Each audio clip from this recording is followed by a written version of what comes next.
Kita nagpuyo sa usa ka kultura nga dili kayo seryoso sa mental health.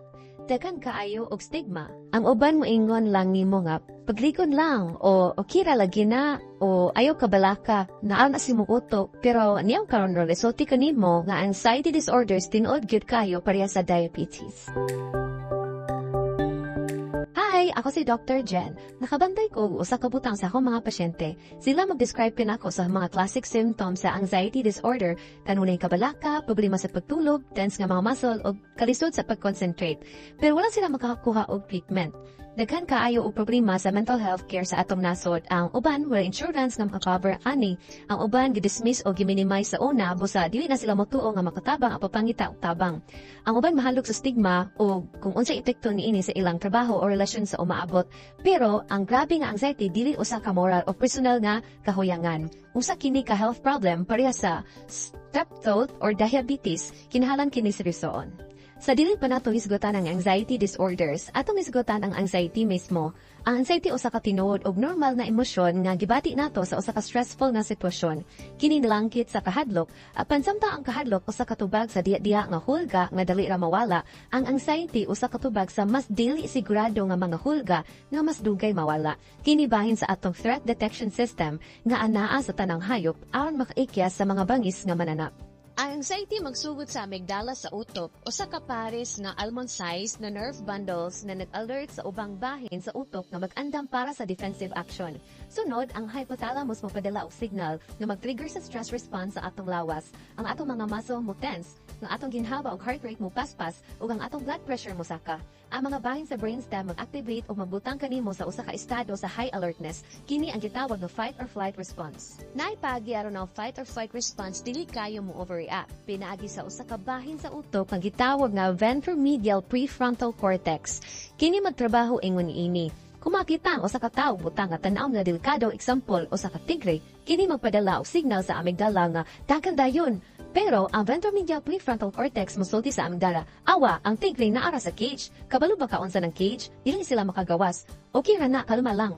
Kini usa ka feedback loop nga makatabang mo pahinay sa response. Ang hippocampus usab maapil, kini maghatag og context sama sa pagsulti nga kita naman tag tigre nga naa sa cage sa una, naara ta sa zoo, safe ra ka. Sa anxiety disorder, ang mga threat detection system katong mga gisgutan ganina, dili na mo function og tarong ug kini magpahinaya ka nato kabalaka bahin sa umaabot ug sa atong kaluwasan. Para sa daghang mga tawo kini mo overdrive. Makasinati sila og grabe kanunay nga anxiety nga makapabug-at sa trabaho, eskwela o relasyon ug makapugos kanila nga likayan ang mga sitwasyon na makatrigger sa mga sintomas. Dili nga talagsaon, PISA data sa World Mental Health Survey ki-estimate sa mga researcher nga mga 16% sa mga tao karon aduna o nakasanatig na og anxiety disorder. Apil niini ang social anxiety disorder, panic disorder, agoraphobia ug mga kahadlok. Ang mga pagtuon na pakita nga ang mga tao nga aduna anxiety disorders dili lang lahi og reaksyon sa stress. Aduna sab sila aktual na kalainan sa pag-function sa ilang utok. Usa ka model na describe sa posibleng kalibog sa connection tali sa amygdala ug uban pang bahin sa utok. Ang mga pathway nga nagsignal sa anxiety molig-on ug samtang makagrabe ang anxiety, magkaligon usab ang mga pathway nga moresulta sa pagbalik-balik. Ang good news na ay tambal sa anxiety ug dili kinahanglan mag-antos ka.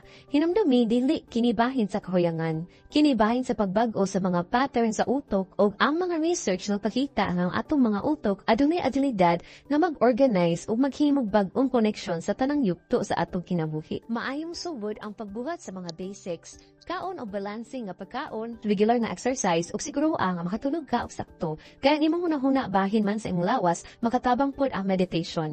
Imbis ngumsaka ang atong heart rate ug motensa ang atong lawas, pinaagi sa mindfulness ug pagginhawa, mapahinay nato ang fight or flight response ug ma-improve nato kung unsa ang gibati nato sa maong gikayon. Ang cognitive behavioral therapy na usa ka klase sa talk therapy mahimo usab nga makatabang kaayo. Makakat-on ka sa pag-ila sa makapag-uol nga mga hunahuna ug pagsusi kung realistiko ba kini. Sa paglabay sa panahon, ang cognitive behavioral therapy makatabang mag-rebuild sa mga neural pathways nga mopahinay sa anxiety response. Ang tambal usab makatabang sa mubo ug taas nga panahon. Sa mubo nga panahon ang anti-anxiety nga mga tambal mopahinay sa mga threat detection mechanism na nag-overdrive. Ang mga pagtuon nagpakita nga ang long-term na tambal o cognitive behavioral therapy makapamino sa overreactivity sa amygdala nga makakita nato sa mga anxiety disorders. Sama sa high blood pressure o diabetes, ang anxiety disorder mahimong tambalan o mamanage sa dugay nga panahon.